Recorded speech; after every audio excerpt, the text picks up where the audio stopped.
Bonjour, bonsoir, bienvenue à Immigration Canada Recto Verso, une série de capsules d'informations sur l'immigration canadienne que vous apporte le cabinet d'immigration résidé au Canada. Je suis Dudro Georges, consultant réglementé en immigration canadienne et inscrit au registre québécois des consultants en immigration. Cette vidéo fait suite à la dernière vidéo que j'ai publiée sur le programme pilote pour les étudiants dans les communautés francophones en situation minoritaire, comme je vous l'avais promis.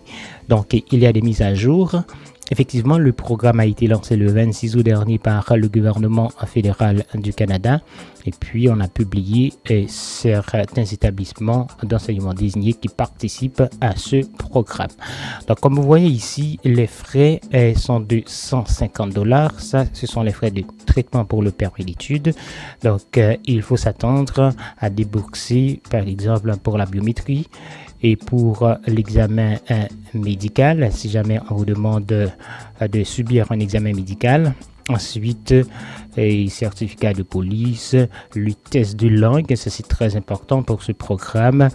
Vous devez prouver votre capacité en français, soit à l'aide de ce test qu'on appelle TEF Canada, test d'évaluation du français pour le Canada, ou encore le TCF Canada, test de connaissance du français pour le Canada. Donc, le gouvernement prévoit environ 10 semaines pour traiter ces genres de demandes.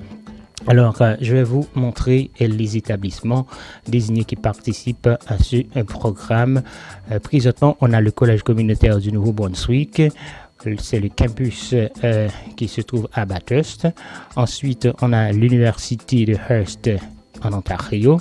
Et puis, l'Université de l'Alberta, le campus d'Edmonton. Donc ça c'est très important, c'est vrai que c'est l'université de l'Alberta, mais c'est uniquement le campus qui se trouve à Edmonton. Ça c'est très très important.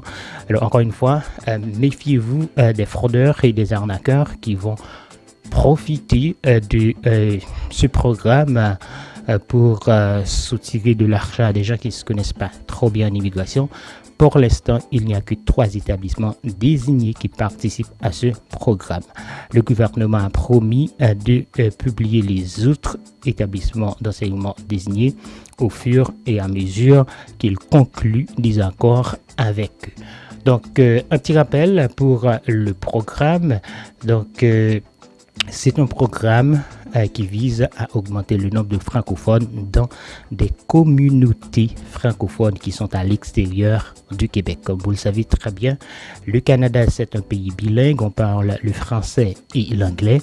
Il arrive que la majorité des gens qui parlent français se trouvent au Québec. Alors, le gouvernement fédéral, pour garder le français en vie dans ces communautés-là, donc les communautés qui se trouvent à l'extérieur du Québec, a décidé donc de venir avec ce programme. Donc, ce programme, il faut être citoyen. Alors, comme condition d'admissibilité, il faut être citoyen d'un pays admissible. Et les pays admissibles, donc je vais vous montrer ici, donc ce sont des pays qui sont membres de l'Organisation internationale de la francophonie en Afrique, au Moyen-Orient et dans les Amériques. Là, vous voyez, on a Bénin, Burkina Faso, Burundi, Cap-Vert, Cameroun, Comores, Côte d'Ivoire.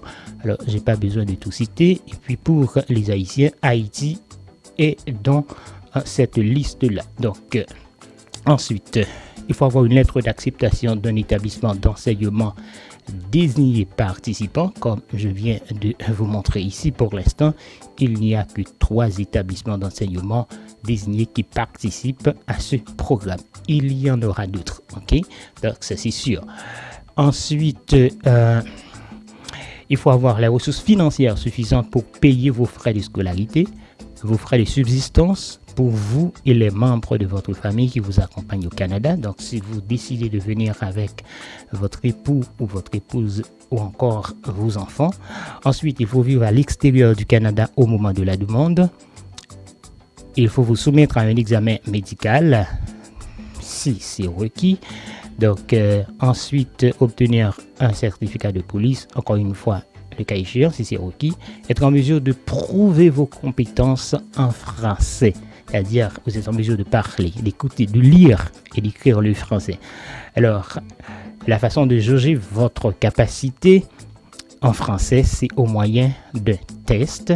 Donc, ça doit être soit le TEF Canada, soit le TCF Canada, et il faut avoir au moins un niveau 5 de l'échelle des niveaux de compétences linguistiques canadiens.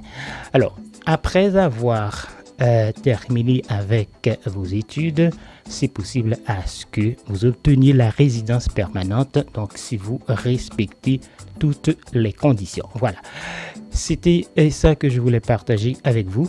Au fur et à mesure qu'il y a des nouveautés, je vais produire des vidéos pour vous tenir au courant. Merci d'avoir suivi cette capsule d'information sur l'immigration canadienne, Immigration Canada recto verso, apportée par le cabinet d'immigration résidé au Canada et présentée par Dudo Georges, consultant réglementé en immigration canadienne et inscrit au registre québécois des consultants en immigration. Voulez-vous visiter, étudier, travailler ou tout simplement vivre de façon permanente au Canada? Ne vous faites plus arnaquer par les consultants fantômes sans scrupules. Confiez désormais vos projets d'immigration aux experts du cabinet d'immigration résidé au Canada. Ils sont tous chevronnés, réglementés et reconnus par les autorités canadiennes et provinciales. Appelez-nous dès aujourd'hui pour une consultation en bonne et due forme au 514-418-9898 si vous êtes au Canada, 3309 8009 1330 si vous êtes en France ou dans les départements d'outre-mer français. Avec le cabinet d'immigration résidé au Canada, vous allez faire du Canada votre terre d'accueil, terre d'accueil, terre d'accueil, terre d'accueil, terre d'accueil.